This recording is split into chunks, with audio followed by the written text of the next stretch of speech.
আজকে বেনজির আহমেদ আজকে এখন তার হাজার হাজার বেরোচ্ছে আপনার অপকর্ম, লুটের ইতিহাস। সেনাপ্রধান আজিজের কথা বলছেন।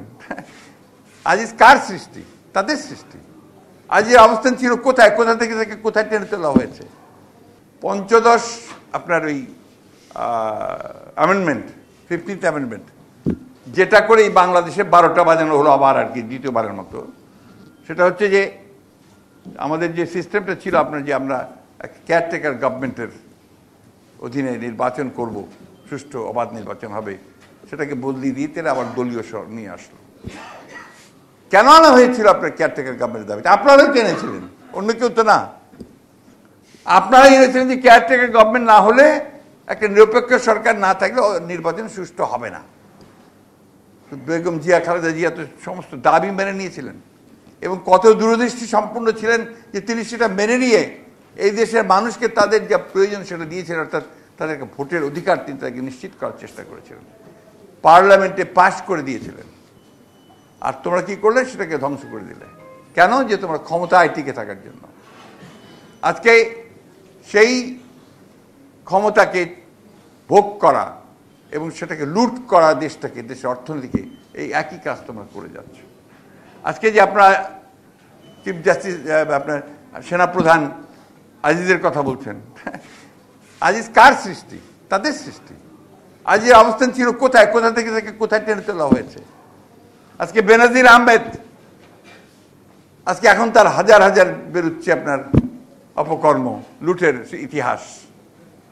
তা আগে ঠিকই বলেছেন বজলু ভাই যে প্রথম পদত্যাগটা আপনার করা উচিত, একটা দুইটা নয়, এরকম অসংখ্য ঘটনা। আজকে চতুর্দিকে তাকিয়ে দেখবেন তাদের দুর্নীতি ছাড়ার কিছু নেই। শুধু ঢাকাতে না, আপনারা যারা মফস্বল শহরে বাস করেন কিনা জানি না, অনেকে খবর রাখেন, সব জায়গায় একই অবস্থা। তাদের তথাকথিত দামি ইলেকশনে নির্বাচিত, আপনার মধ্যরাতে নির্বাচিত সব তথাকথিত এমপি টেপি যা আছে, এরা এখন আকণ্ঠ নিমজ্জিত টাকার ভারে মারা পড়ার অবস্থা একজনের। এরা সব বিদেশে বাড়ি করে।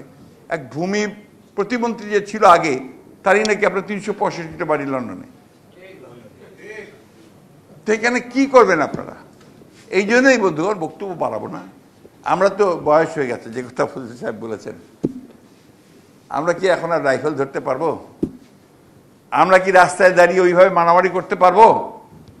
পারবো না। আমাদের দরকার ইয়াং জেনারেশন। এই যখন আমরা যুদ্ধে ছিলাম, আমরা সবাই তরুণ